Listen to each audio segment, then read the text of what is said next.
આજના વિડીયોમાં તમારું સ્વાગત છે. પણ વિડીયોમાં આગળ વધતા પહેલાં જો આ ચેનલને તમે સબસ્ક્રાઈબ નથી કરી તો પ્લીઝ આ ચેનલને સબસ્ક્રાઈબ કરજો અને બેલ નોટિફિકેશન પણ ઓન કરજો, જેથી આવી નવી નવી રેસિપીના નોટિફિકેશન તમને મળતા રહે.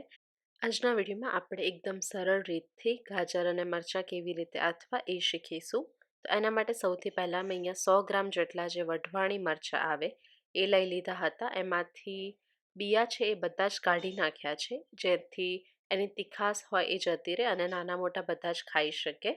બિયા કાઢતી વખતે પ્લાસ્ટિકના જે ગ્લવ્સ આવે એ પહેરીને કાઢો તો વધારે સારું, જે કોઈપણ મેડિકલ સ્ટોરમાં ઇઝીલી અવેલેબલ હોય છે. 150 ગ્રામ જેટલા ગાજર લઈ લીધા હતા. એને ધોઈને એની છાલ કાઢીને આવી રીતના એના કટકા કરી લીધા છે અને વચ્ચેનો પીળો ભાગ હોય એ કાઢી નાખવાનો. હવે અહીંયા હું 1.5 ટેબલ સ્પૂન જેટલો લીંબુનો રસ એડ કરીશ. 3/4 ટીસ્પૂન મીઠું, અહીંયા હું સિંધા લૂણ વાપરું છું. હાફ ટીસ્પૂન જેટલી હળદર. આ રીતના બધું જ આપણે મિક્સ કરી લઈશું.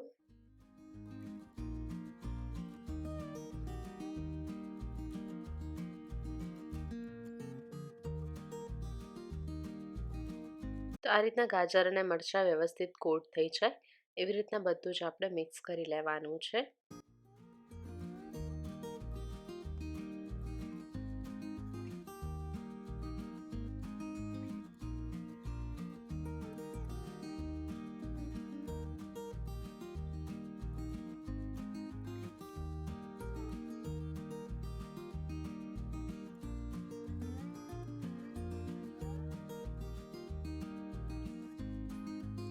આ રીતના બધું જ વ્યવસ્થિત મિક્સ થઈ જાય એટલે આ જ બાઉલમાં આપણે એને 5 થી 6 કલાક માટે રાખીશું. તો કોઈ પણ એક વાસણ ઢાંકીને તમે એને 5 થી 6 કલાક માટે આવી જ રીતના રહેવા દો. બાઉલમાં 5 થી 6 કલાક રાખ્યા પછી આવી રીતના એક કપડાની ઉપર આપણે એને પહોળા કરી દઈશું.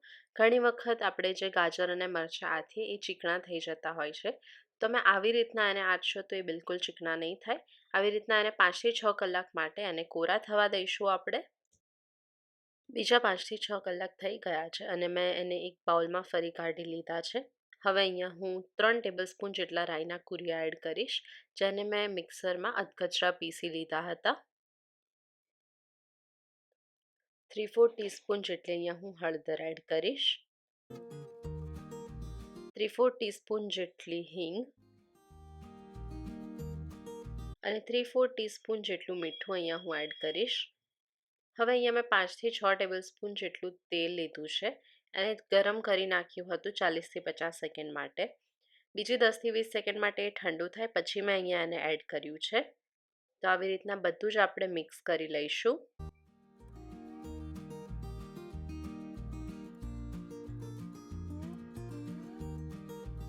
આવી રીતના બધું જ આપણે વ્યવસ્થિત મિક્સ કરી લેવાનું છે. તો અહીંયા બધું જ મિક્સ થઈ જાય એટલે હવે અહીંયા હું 1.5 ટેબલ સ્પૂન જેટલો લીંબુનો રસ એડ કરીશ. ફરીથી એકવાર આપણે બધું જ મિક્સ કરી લઈએ. આ રીતના એકદમ સરળ રીતથી તમે ગાજર અને મરચાં ઘરે જ આથી શકો છો. હવે તમે એને એક કાચની બોટલમાં અથવા એક કાચના એરટાઇટ કન્ટેનરમાં ભરી શકો છો. આપણા જે ગાજર અને મરચાં છે એ એકદમ ઇઝીલી અથાઈ ગયા છે. તો આ વિડીયો તમને કેવો લાગ્યો એ મને જરૂરથી જણાવજો. જો વિડીયો પસંદ આવ્યો હોય તો વિડીયોને લાઇક કરજો, શેર કરજો.